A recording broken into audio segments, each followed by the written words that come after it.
First என்ன பண்ணணும், pasta போட்டுட்டு அப்புறமேட்டு தக்காளி வெங்காயம் நம்மளுக்கு தேவையான இருந்தாலும் ஒரு 2 தக்காளி ஒரு 2 வெங்காயம் போட்டிருக்கேன். கொஞ்சம் எண்ணெய் ஊற்றிட்டு அப்புறம் வந்து கொஞ்சம் தண்ணி ஊற்றணும். அப்புறம் நமக்கு தேவையான அளவு சால்ட் போட்டுக்கலாம். சால்ட் போட்டு மறுபடியும் தண்ணி ஊற்றிட்டு நல்லா அதை கொஞ்சம் பாஸ்தா கொஞ்சம் லைட்டாக முழுகிற அளவுக்கு என்ன பண்ணணும், தண்ணி ஊற்றணும். தண்ணி ஊற்றிட்டு நல்லா கொஞ்சம் வேக விடணும். அப்படியே தட்டு போடும்போது சரி தட்டு போடாது நம்மளுக்கு வச்சுட்டு நல்லா வேக விட்டுடலாம். நல்லா வேகணும். அப்பப்போ கொஞ்சம் கிளறி விடுங்க, இல்லைன்னா வந்து அடிப்பிச்சிரும். இப்போ வந்து நம்ம சில்லி பவுட்ரு பூண்டு போட்டிருக்கோம் அதில். அதுக்கப்புறம் வந்து நம்ம என்ன பண்ண போகிறோம்,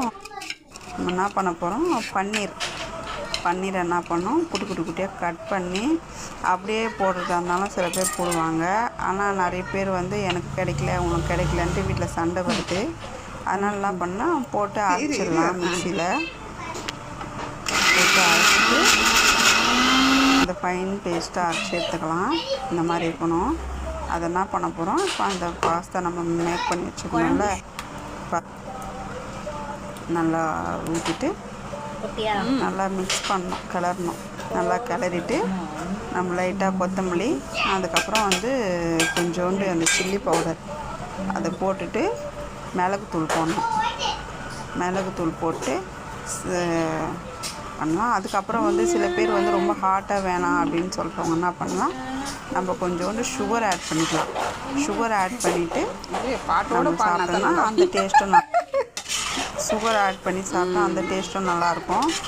அப்படி இல்லை எனக்கு ஸ்பைஸியாக வேணுன்றவங்க அந்த பெப்பர் பவுடரோடு போதும், சுகர் ஆட் பண்ண தேவையில்லை. அது மாதிரி சாப்பிட்டா வேறு லெவலில் இருக்கும். இப்போ நம்ம சர்வ் பண்ணலாம். பிள்ளைங்க எப்படி சாப்பிட்றாங்கன்னு பார்க்கலாம். இப்போ ட்ரெண்டிங்கில் இருக்குன்ட்டு செஞ்சோம். நீங்களும் செஞ்சு பாருங்கள் எப்படி இருக்குன்ட்டு. மேலே லைட்டாக பெப்பர் பவுடர் வச்சுக்கலாம்.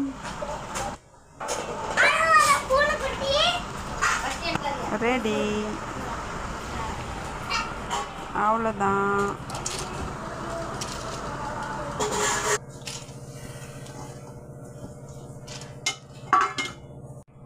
என்ன ஊத்துறோம்?